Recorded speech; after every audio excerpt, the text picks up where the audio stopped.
So what is up guys? Another day, another video. So on the way tayo ngayon sa MYT Off-Road Shop and MYT Tire Shop.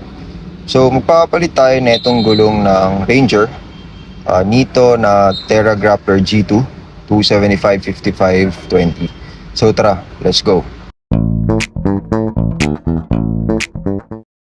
Alright, so ito nandito tayo ngayon sa McDo. Bumili lang muna tayo ng pagkain at ginutom kasi tayo. So, ayun na yung MYT, Off-Road Shop, Tire Shop. So, naghihintay lang tayo ngayon ng order natin. Then, punta na tayo doon. So, doon tayo mag-park sa side na yun. So, yun yung parking nila. So, ito, kain. Try natin itong bagong cheeseburger, cheese dunk ng McDonald's. So, yung cheeseburger, sasaw-saw mo. Ito, nakapark na tayo dito. So, ayun yung MYT. Sa kabila lang. So, ayan. Tatanggalin natin yung mga gulong na yan. Papalitan natin ng bago. Tapos, dyan, makikita natin ngayon kung paano mangyayari once na matanggal. Kung ano lalabas dyan sa gauge. Kasi, yan, currently, yan yung sukat. Ano, 38, 41, 38, 38. So, malalaman natin yan mamaya once na tinanggal na natin yung mga gulong kung ano ang lalabas. Lalaki. Mud tires. So, yun, dito sa MYT, madalas akong nagpapabalancing kasi pagkakalam ko, dito sa Bulacan, sila lang yung merong high-speed balancing. Maganda kasi ang high-speed balancing, lalo na kung malaking gulong mo, malaking mags. Pero kung yung mga 15s, 14s, okay na yung mga ordinaryong balancing. Beadlock. So, laki. Mga beadlock. Journey. Hello. So yan, kung mapapansin nyo, tire pressure low kasi wala na siyang masense na mga gulong. Ayun, hindi na accurate. So isa pa nga nag-1 po. So mamaya ayusin natin yan. Yan o. Sipin mo, 841. Tapos 1. Ayun o, umilaw na. Mamaya ayusin natin yan. So ito na yung goma natin. Yan, bago. Boss, dito na Terra Grappler G2 275/55 R12. So yun, makikita nyo. Tsaka sobrang accurate yan pagka yung ganitong high speed na balancing. Tsaka mas less na tingga yung nagagamit compared dun sa mga yung analog. Yun, tatagtag na ng tingga. Di pa rin napabalance ng gusto. Yan, yun siya ka-accurate. Kaya talagang dinadayo ko to kapag nagpapabalancing ako. Lalo pag yung mga malalaking gulong na. Tsaka malalaking mags. Yan o.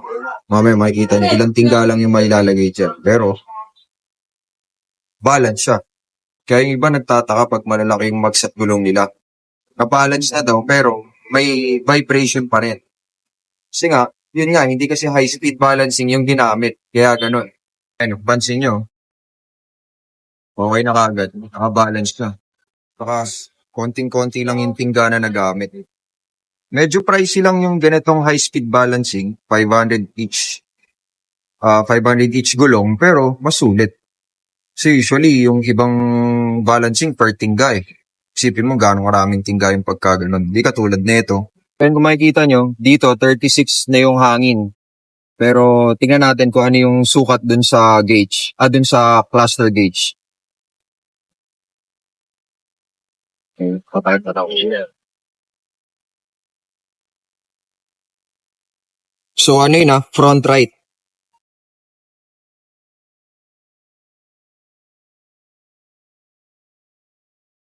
So yun hindi tama di ba? 41.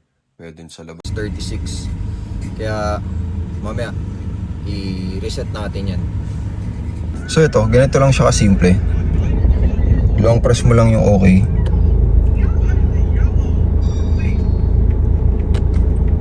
Yan.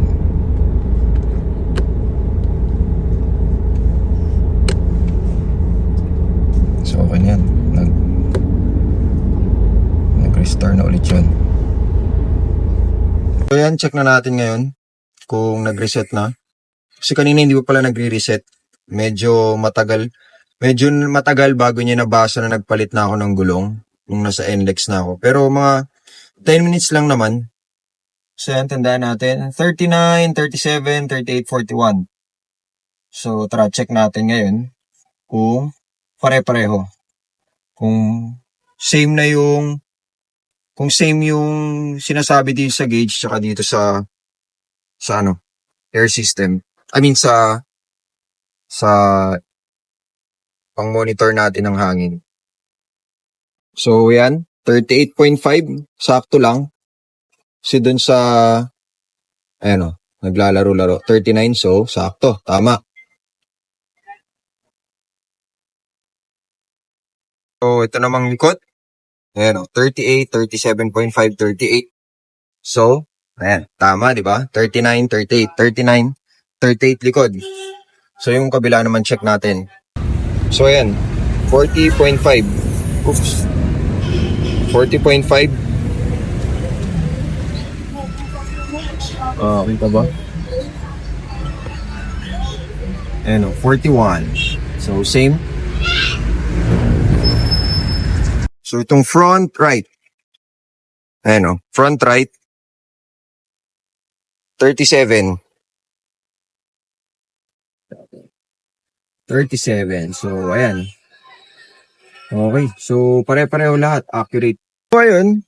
So, nakita nyo naman na kanina, nung tinanggal yung mga gulong, na iba yung settings. Hindi na siya accurate. Nagbago. Tapos, nung kinabit, ni-reset lang natin. Nilong press ko lang yung okay. Tapos, after around 5 to 10 minutes, nag-reset na siya. So, pinakita ko naman sa inyo, per gulong, sinukat natin. So, kung ano yung pinapakita dun sa mismong pressure gauge natin, yun din yung lumalabas dito sa mismong cluster gauge. So, yun, hopefully, nasagot ko yung tanong nung kanina dun sa group namin ng Ranger, kung paano daw kapag ka nag-tire rotation. So, ayun, ganun lang siya kasimple.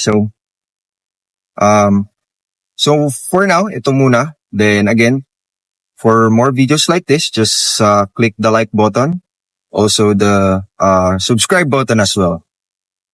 Para lagi din kayong notified sa mga new videos, just click the notification bell. So, dito muna. Bye-bye!